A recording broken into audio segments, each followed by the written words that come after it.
Welcome to this lecture on organizational culture.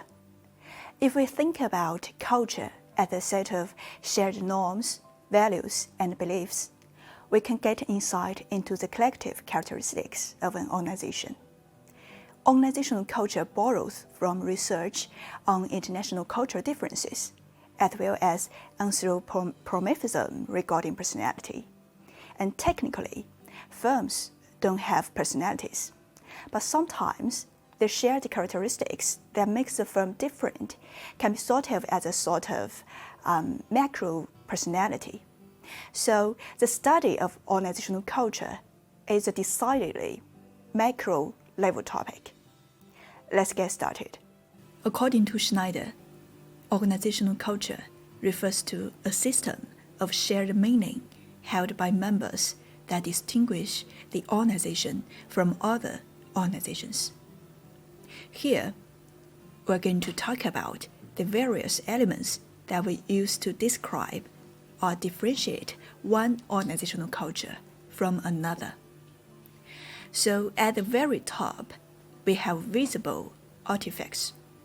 These are stories and legends, rituals and ceremonies, a specific language that members of an organization use, while other organizations perhaps do not, and the physical structure of company headquarters, and so on. These things are visible. You can see them. Members of the organization know them, and outsiders can see them as well. For example, your company have a particular legend about an employee who worked 24 hours straight to meet a deadline, so the company can meet a record sale. And so that has been set as the standard of doing what it takes to be successful in that particular organization. So that story has become a legend and is told to new members of the organization and passed around from one member to the other. Other companies will have rituals and ceremonies that they engage in.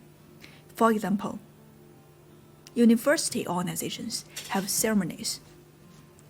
They have graduation commencement ceremonies where members of the public and the members of the families of the students, as well as the students and the faculties, all come together to meet for a big, giant ceremony where the degree is actually officially conferred after having satisfied all the degree requirements. Other companies have specific rituals. Maybe there are some certain steps that one goes through before they are allowed to use a particular title or something like that. And maybe these rituals are conducted publicly.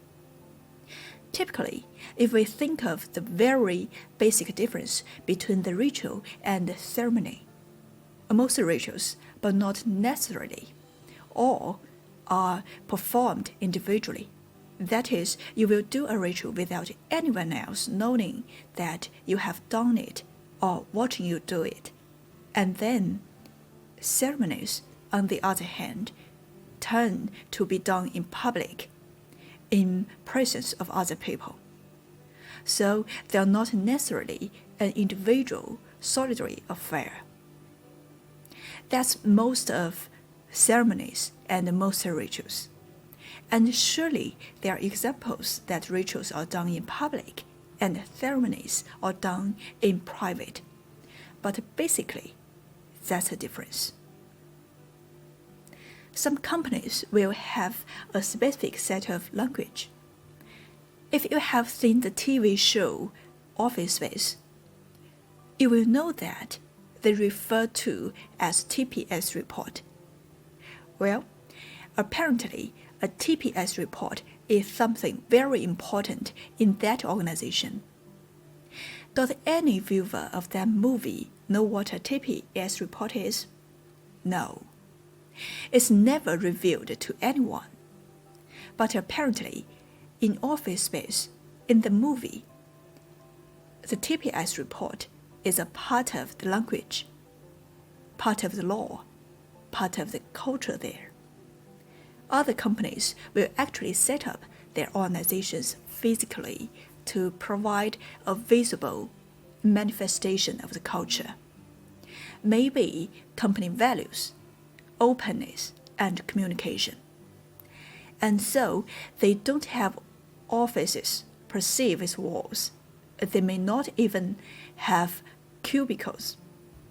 They may just all be in what appear to be like a basketball arena floor, sitting a desk and a table, and they call it a common area.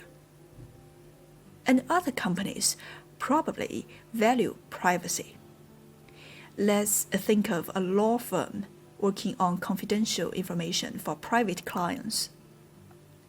Then they would probably work in separate offices, and so that would be a manifestation of their culture.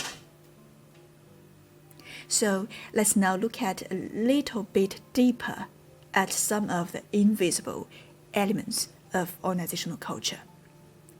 At first, we have something called shared values. These are conscious beliefs. We are aware of them. We know why we value them, and we express that value. So this is essentially just an evaluation of what is good or bad, right or wrong.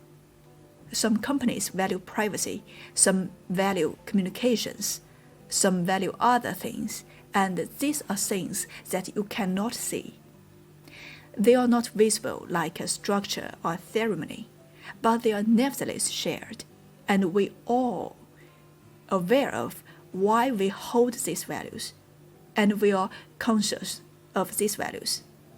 Digging even deeper, at the very bottom of the elements of organizational culture, the deepest level of culture would be shared assumptions. These are unconscious, taking for granted perceptions or beliefs. These are mental models or idols. We are not even aware that we have these assumptions. If asked by an outsider, we may say, I have no idea that everyone did it that way at this company. I wasn't aware of it. And doesn't everybody do that? Isn't that the perfect way to do things? And shouldn't everybody do things that way? And so, it's unconscious, taken for granted belief, a mental model perception. And those form the deepest level of organizational culture. So we can think of organizational culture as the basic pattern of shared values and assumptions that govern the way employees within an organization think about and act on problems and opportunities. If you've ever been in an organization, you'll probably noticed a pervasive culture among the members. Organizational culture shows how employees perceive the characteristics of an organization, not whether they like them. That is, culture is a descriptive term, and research on organizational culture has sought to measure how employees see their organization. Does it encourage teamwork? And does it reward innovation? And does it stifle initiative? That is, organizational culture provides a basis for the shared understanding members have about the organization, how things are done in it, and the ways they are supposed to behave. In next lecture, we will discuss the functions of an organizational culture and whether it can ever be a liability for an organization. That's all for this lecture. See you next time.